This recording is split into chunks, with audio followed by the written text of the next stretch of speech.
Hello students, welcome to BYJU'S IAS. Welcome to a session on economy this week, wherein we'll be taking up some of the very important articles which have appeared in various business related newspapers and we'll be analyzing these particular articles.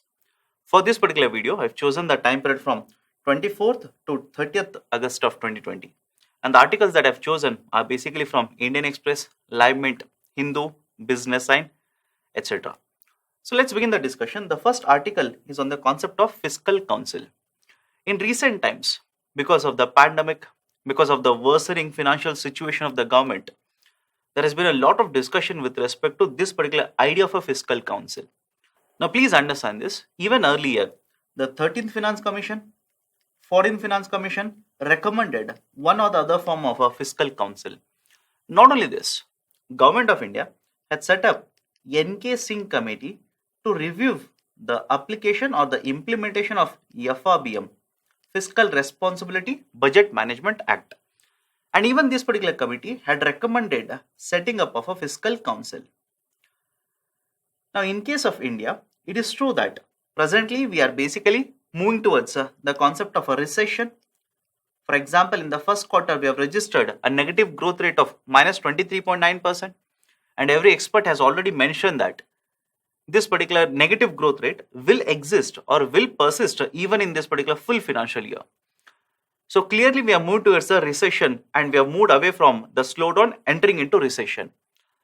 Now the problem with respect to this is whenever economies enter into recession, the governments will have to increase their expenditure. And we expect this to be done very well by the Government of India in the present context. That is, to revive demand, we expect the Government of India to increase the expenditure, not be bothered or worried about the fiscal deficit. The problem with respect to this is, yes, right now we want to move out of the recession, enter into recovery phase, so government needs to spend more. But after a certain period of time, definitely India will move back to the recovery phase, then to the growth phase. Because Government of India spends more now, there has to be certain instruments, there have to be certain authorities, certain measures which need to be put in place after a certain period of time when Indian economy will move towards the recovery path. And that is the whole idea of a promotion of the idea of a fiscal council in the present context. As per various reports, for example, one report that has been quoted here is of OECD and another one is of IMF. As per various reports, more than 30 plus countries around the world have already set up the fiscal councils or authority on the lines of fiscal councils. What is their role? I'll go to that in just a minute. And more developing and developed countries are moving towards the idea of a fiscal councils as per this particular report. And has been seen that the countries where fiscal councils have been set up, the macroeconomic parameters such as the financials of that particular country have improved. Those particular countries, the formation of a budget, implementation of the budget has become more a transparent process, etc. So these particular facts have been quoted in this particular article. Now coming to the idea of a fiscal council. What is this idea of a fiscal council? To put it in a very simple terms, this will be an institution and an authority which will be set up by government. I'll discuss from the context of Government of India here. As per the recommendation of NK Singh Committee, this particular authority should be functioning autonomously, and the role of the Fiscal Council as per the recommendation is basically to project the targets for reduction in fiscal deficit, overall debt of the government. Apart from this, it is expected to provide certain inputs to the Government of India in order to achieve these particular targets. These kind of a financial advice will be given by the council to the Government of India. Now, what is the advantage of this?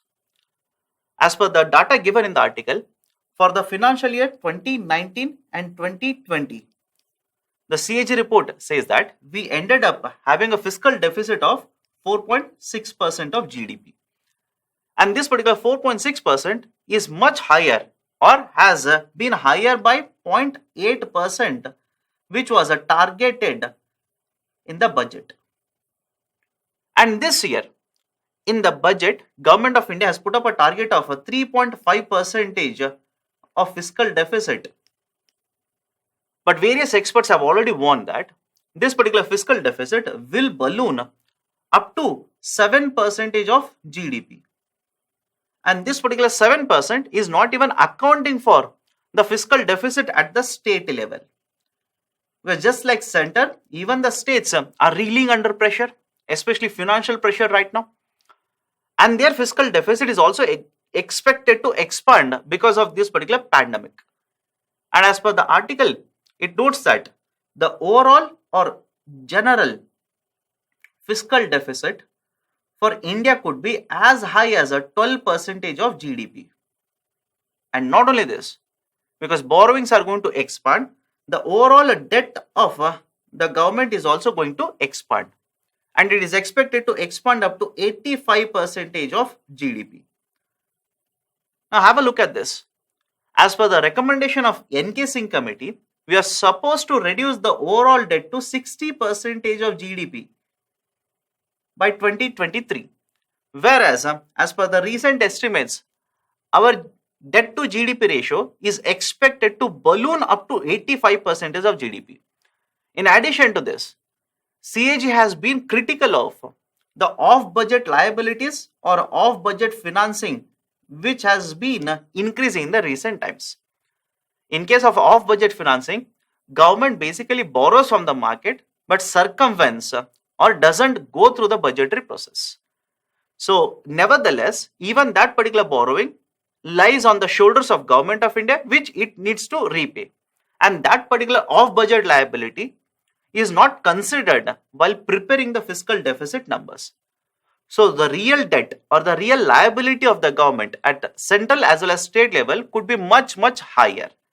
That is the argument which has been put forward in this particular article. Now, considering all these particular points, the article says India actually needs a fiscal council. With setting up a fiscal council, it is expected that 1. The process of budgeting and incurring expenditures will become transparent, and with establishment of fiscal council, the course of a discussion is expected to increase at the parliament level. That is, when the transparency increases, the accountability mechanism will also be strengthened. The level of a discussion on the idea of a financing of the government, it will also improve. In addition to this, more the transparency, the expenditure incurred by the government under populist measures head is also expected to come down. So these are some of the expected outcomes that are listed in this particular article if Government of India sets up a fiscal council. Now, if a fiscal council is to be set up and it has to be functioning very efficiently, what are the important parameters? What is expected to be provided? As per the article, a report by IMF has stated that there are certain very important parameters which will have to be considered while setting up this particular fiscal council. And if you provide these particular features or parameters, the fiscal council's functioning will be very, very efficient. As per this particular article, the features or the parameters which will have to be considered while setting up a fiscal council are 1. Independence and non-partisanship mandate which is given to the council, resources allocated to council, relationship with the legislature, whether the legislature is interfering or not, that is also very, very important, access to information, transparency, communication and external evaluation. So these are some of the principles which when provided to the fiscal council, it has been seen that the councils have performed very well their functions. So these are some of the very important points given in the article. Now based on this, let me look at a question here. Which of the following has or have recommended the fiscal council? 13th Finance Commission, yes, it has recommended. 14th, yes. 15th, no. As of now, no recommendation has been given with respect to fiscal council. NK Singh committee on FRBM review, yes, this also has given a recommendation on fiscal council. So first, second and fourth, right option will be option D. Let me go to the next article. The next two articles I'll be discussing related to taxpayers. And the discussion on taxpayers becomes very, very important in the present context because Government of India has announced a taxpayer charter. And the next two articles are related to the idea of taxpayers in India. The first article discusses the issues with respect to catching the elusive taxpayers. And the second article, which is in the next slide, will discuss the fact that reduction in the income taxpayers, the number which has been quoted by the government, is not a problem for the government right now. So let's start with the first discussion. The first discussion basically is surrounding the idea of income taxpayers in India.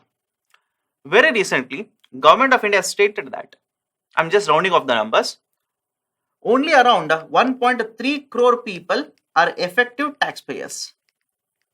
That is, in simple terms, the tax collections, I'm referring to income taxes here, which are collected by the government, are coming only from this particular 1.3 crore people. The basic idea is, out of these people, remaining people are paying taxes, but either they are getting remissions or they are getting refunds.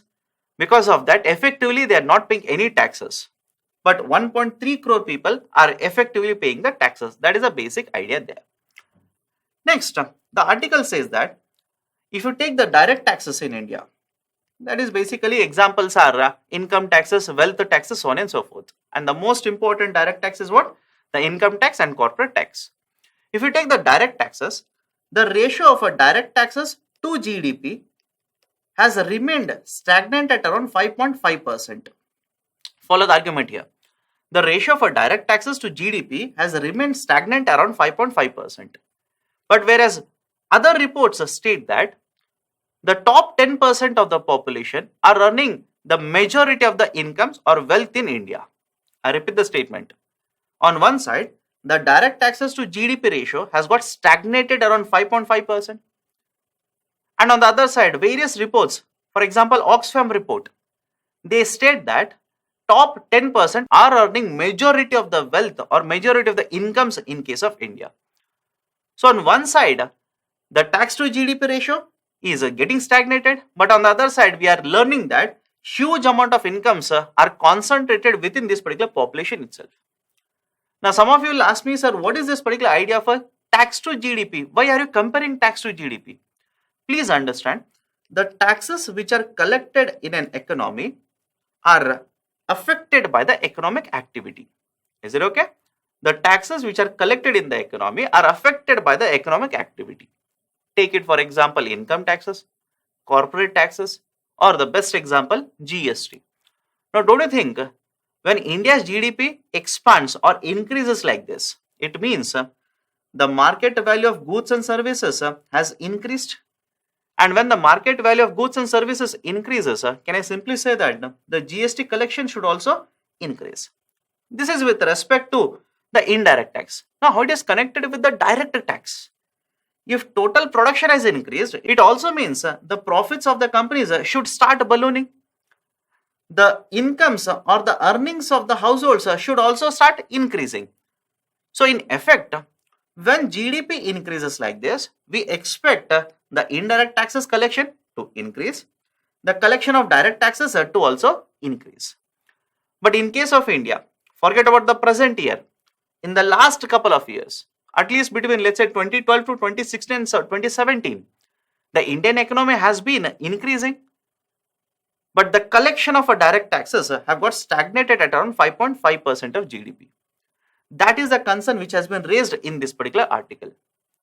Now, the article also says that since large amount of income or wealth is getting concentrated in very small amount of a population, if only this particular population pays the taxes correctly, then government would be earning huge amount of a tax revenue.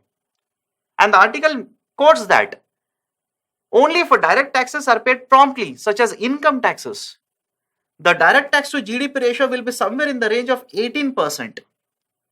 And if you consider the corporate taxes, if you consider the property taxes and all the other direct taxes, the direct tax to GDP ratio would easily cross 20%. But right now, it is how much? 5.5%. What is the issue then? The issue is that the article says that there is a huge tax evasion that happens in India. There is a huge tax evasion that is taking place. What do you mean by tax evasion? Tax evasion basically refers to a practice wherein you are illegally and unethically reducing your tax liability.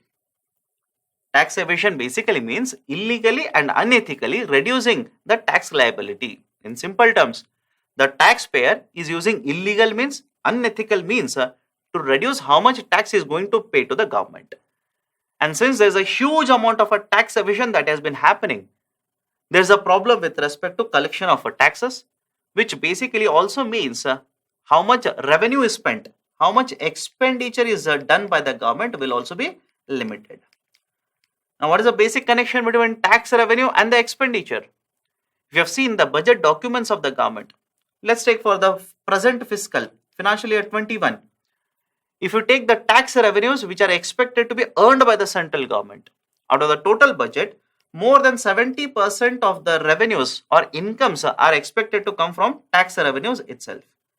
That is the importance of a tax revenue for the center as well as the state.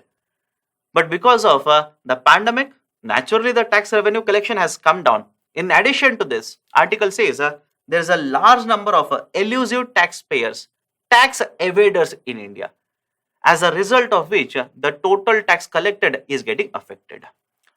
In addition to this, the article also says that in the last couple of years, Government of India has actually tried to bring these particular people under the taxation bracket. But this particular measure has not been very effective.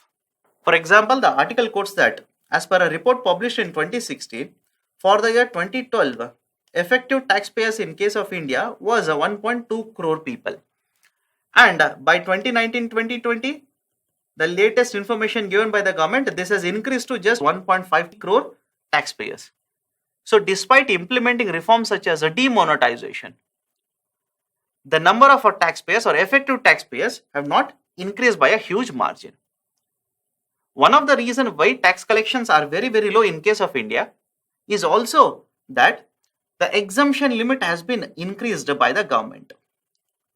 In the last decade, the exemption limit under the income tax rate was 1.5 lakh rupees. Then it was increased to 2 lakh. Then in the budget of 2014, it was further increased to 2.5 lakh. So the exemption limit in case of income tax rates has been increased to 2.5 lakh from 1.5 lakh rupees.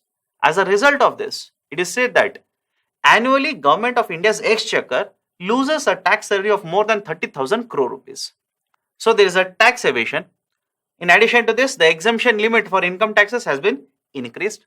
In addition to all of this, the pandemic has affected the overall tax revenues of the Government of India.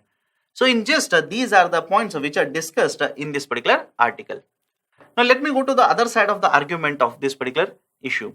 This particular article discusses that yes, the effective number of taxpayers is 1.5 crore people, but this should not be a worrying factor for the government.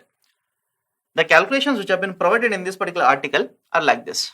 Out of the total population of 130 crore plus in India, if you consider the population which is in the working age group, that is 15 to 59 years, then if you exempt the people who are working in agriculture sector, because the income generated from the agriculture sector, there is no income tax on this. And out of this particular number, if you again exclude number of people who are working in the informal sector, the total amount of people who should be paying taxes comes at around 22 crore. And as per the latest information given by the government, more than 5 crore people out of this number are actually paying taxes. And if you take out of this particular 5 crore plus people, 75% are the people or the taxpayers who are earning an annual income of up to 5 lakh rupees. And as per Government of India, if your annual taxable income is up to 5 lakh rupees, then you will get a tax remission or income tax remission. In simple terms, you will not be paying any kind of income taxes if your taxable income is up to 5 lakh rupees. So as per the calculation given in this particular article, the number of 1.5 crore taxpayers which is given by the government is as per the calculation correct. But in addition to this, it discusses some of the other issues. That is, it discusses the taxpayer to voter ratio. Now, what is the connection between a taxpayer to voter? Now, understand this. Generally, we say that by virtue of being a citizen of a particular country, you are given certain rights. You will be enjoying certain rights. In addition to these particular rights, you will also have to perform certain duties. So, the comparison between the rights and duties is basically made by comparing between the taxpayers to voters. If you are a citizen of a particular country, you will enjoy certain rights, such as voting rights, and the duties you will have to perform. One of them is you will have to pay the taxes. That is a precise reason there is a comparison between the taxpayers to voters.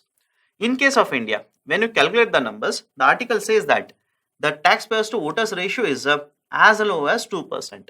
And in fact, this is much lesser than the number that was quoted by Economic Survey couple of years ago.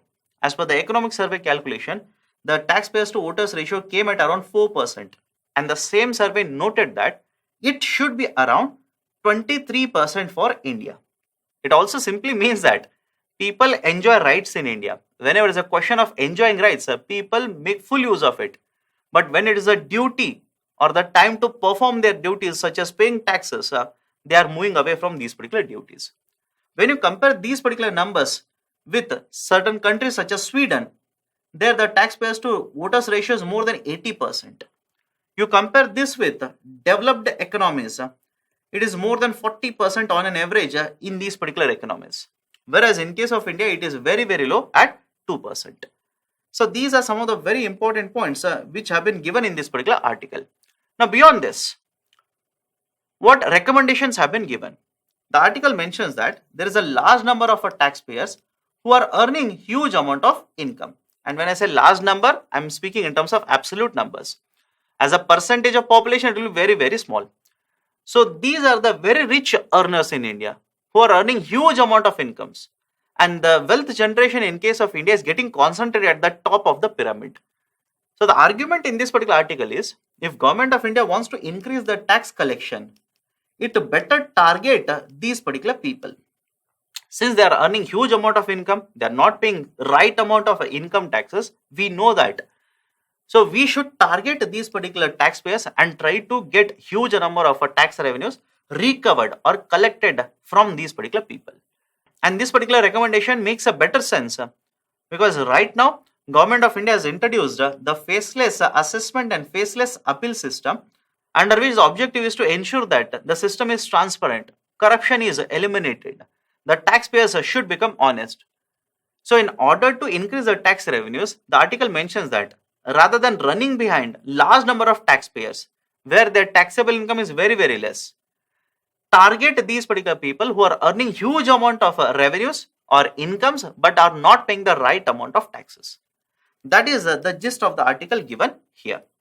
Now based on this particular discussion, I've given a question here. Consider the following statements. Direct tax to GDP ratio has been steadily increasing in the last 5 years.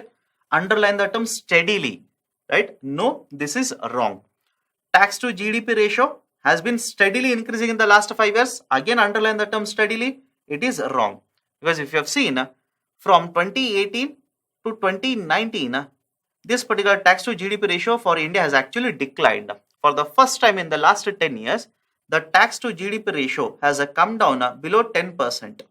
Generally, it is more than 10%, but it has come down to less than 10% in the recent times, right? And this was there in the newspaper. But anyways, if you look at the term steadily, you can understand this. In the last 5 years means it will also include the era or the years where demonetization was implemented. Even if you don't have any idea whether the tax rates have increased or decreased or ratio has increased or decreased, if you remember that the Indian economy has gone through a lot of volatility in the last 5 years, you can simply make an assumption that when economy goes through so much of volatility, how can the tax to GDP ratio keep on increasing steadily or keep on holding the steady? It will not happen. So both the statements are wrong. Right option will be option D. Both are false. Let's go to the next article, which is on Export Preparedness Index. Now please make certain points here. First, this particular index has been prepared for the first time in India. Second, this index has been prepared by two authorities. One is Niti Aayog, National Institution for Transforming India, Institute for Trade Competitiveness. These are the two institutions which have been involved in preparation of this particular index. Now in addition to this, what the report or index says, the state of Gujarat has been given the first rank.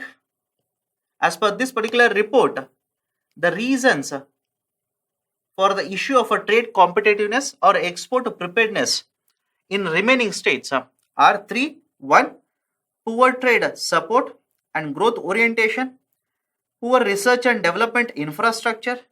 Export infrastructure is different in different regions, and there are problems with respect to this infrastructure. So these are the reasons which have been quoted in this particular report as the reasons for poor performance of various states. And the report says that most of the states have failed in addressing these particular issues. Now, on what parameters the performance of these particular states has been evaluated? There are 50 parameters, and based on the performance of the different states on these particular parameters, the ranking has been provided. These particular 50 parameters have been divided into 4 pillars, and these particular 4 pillars are trade policy of the state, assessment of ease of doing business, core infrastructure facility, and specific support to export system. So these particular 4 parameters have been divided into 4 pillars, and the performance of each of the state on these particular parameters has been evaluated, ranking has been provided. Now, what is the importance of this particular ranking?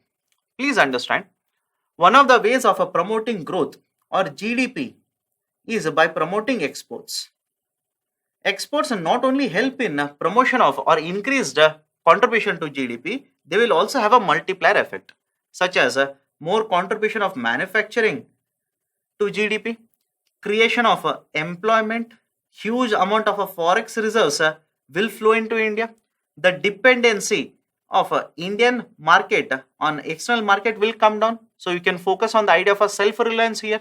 So these are some of the positive outcomes that can be expected by promotion of exports. But in recent times, again and again we have seen this. India's exports in the international market have not been very competitive, and especially post 2012-2013, the overall exports from India's market to external market have been stagnating around $310 billion or just over $300 billion. So there is a need to promote exports from the India's market to the external market, and this particular article discusses precisely what are the reasons why there have been issues with the exports from India. Now, what is the way forward? What has to be done? The way forward which are recommended are: 1. The states will have to enter into tie-ups and promote manufacturing. There are certain issues or structural issues related to promotion of manufacturing and exports. These particular issues will have to be addressed. For example, though central government many of the times discusses the idea of a make in India, please understand, these particular projects are set up or installed at the state level. Many of the licenses, many of the clearances are usually provided by the state government themselves. So it's not just sufficient that the central government says that we will have to promote idea of a self-reliance or promotion of exports. It is equally the duty or the job of the state governments to ensure that all these particular issues are addressed. In addition to this, one of the issues that has been focused here is with respect to research and development. So there is a need to promote research and development in case of India, so that it will add to more and more exports. So these are some of the points discussed in this particular article. Based on this, I've given a question here. Consider the following statements. Export Preparedness Index has been prepared by Ministry of Commerce. This is wrong. It has been prepared by Niti Aayog along with another institution, Institute for Trade Competitiveness. The states have been ranked on 50 parameters. Yes. This is the second edition of this particular report. Wrong. Which of the above statements is or are correct? Only the second statement is true. Right option will be option A. The next article is related to ease of doing business report. Now this particular report is published by World Bank and is published annually. Under this, World Bank will consider the performance of various countries on 10 parameters and rank these particular countries. And the report is referred to as ease of doing business report. Now, if you take the case of India, in the last couple of years, India's performance has been improving under this particular report. As per the latest report, India has been ranked at 63rd position. So, Government of India has been using this particular ranking to promote the idea that Government of India's reforms are working. There has been a lot of ease provided by the government to promote the business houses or conduct of business in India. So this has been one side of the picture. But on the other side, the World Bank had changed the methodology to calculate this particular ranking. You don't have to be worried about the methodology change here. And various experts stated that some of the gains that India enjoyed, one of the prime reasons why the ranking of India jumped by this much, has been attributed to this particular change in methodology. On one side, with the change in the methodology, India's ranking has improved. Yes, in addition to this, there is no doubt that Government of India has also introduced certain reforms. On the other side, another country such as Chile, its ranking in 2014 was around 34th. And by 2017, when the methodology change happened, its ranking came down to 67th. So this particular country has attributed this particular drop in its ranking to this particular new methodology itself. Now, what is there in the news? As per the information given in the article, World Bank has stated that it would be stopping for timing, or it will be halting the publication of this particular ease of doing business report. A reason which has been cited by this particular authority is that the data collection has been a problem. That is, some of the countries from where the data has been collected, there have been certain issues with this particular data. Now they want to evaluate this particular methodology or method of data collection, and then they want to restart this particular idea of a ease of doing business report. This is what has been given in this particular article. Though Government of India stated that the countries which have been cited where there is a problem of a data collection or there is certain issues with the data collection, these particular countries have been ranked above India. And India's performance under this particular ease of doing business report has improved, and it doesn't have anything to worry. And even if the other countries where the data collection has been an issue, if they are ranked downwards, if the ranking is revised, it will work in favor of India and its ranking will be improved. But various experts are not happy with this particular explanation. The argument which has been given by various experts is, in the last couple of years, Government of India again and again has thrown this particular report or India's ranking as a proof that their performance is very, very good in terms of ease of doing business. And they are doing very well in terms of a promotion of a business in India. Now, if World Bank says there is a problem with respect to methodology, then don't you think there will be certain casting of a doubt on your ranking also? That's the first one. Second, in the time period where Government of India says its ranking has improved, lakhs and lakhs of jobs have been lost in the Indian economy. For the time period where India's ranking has improved, the contribution of manufacturing to the GDP has remained constant or has got stagnated around 16 to 17%. It is not as easy when government says any problem with respect to methodology will not affect India's ranking. That has been the point of discussion with respect to this particular article. Next, very recently there has been a proposal of a new supply chain initiative by Japan, and this particular initiative has been named as a Supply Chain Resilience Initiative, SCRI. And Japan has mooted this and has stated that it wants India and Australia to work with it as of now. Now, what is the idea of a SCRI and why it is important in the present context? Please understand this. Japan is one of the very important trade partner with China. Japan exports commodities into China and also imports. Hence, one of the very, very important trade partner with China. But very recently, because of the pandemic, because of the trade war that China is engaged with USA, there has been disruption of a supply of these particular commodities in Japan. And this has shown certain issues or certain doubts in the minds of the manufacturers who are based in Japan. In order to address this particular issue of supply, the government of Japan has quoted or has started this particular initiative where they want to forge more trade relationship with other countries and ensure that the supply of these particular commodities will continue or the trade with other countries will be promoted to offset any problem of trading with China. That is a precise reason Japan has taken India as well as Australia into consideration. And in recent times, if you have seen, India has been having certain trade relation issues with China. Even Australia has been having certain trade relation issues with China. So these are the two countries which have been attracted by Japan. But nevertheless, this particular idea needs consideration for a simple reason. In terms of international marketing or international trade, there is always a strategy called as a 1+ strategy. That is basically, it says that do not be dependent or over dependent on a single market, especially if you are sourcing certain raw material. And this particular strategy is even applicable for India in the present context. Because in recent times, there has been a lot of discussion of India and China trade relation. And it is a known fact that India has a huge trade deficit with China, which simply means India imports much more compared to what it exports to China.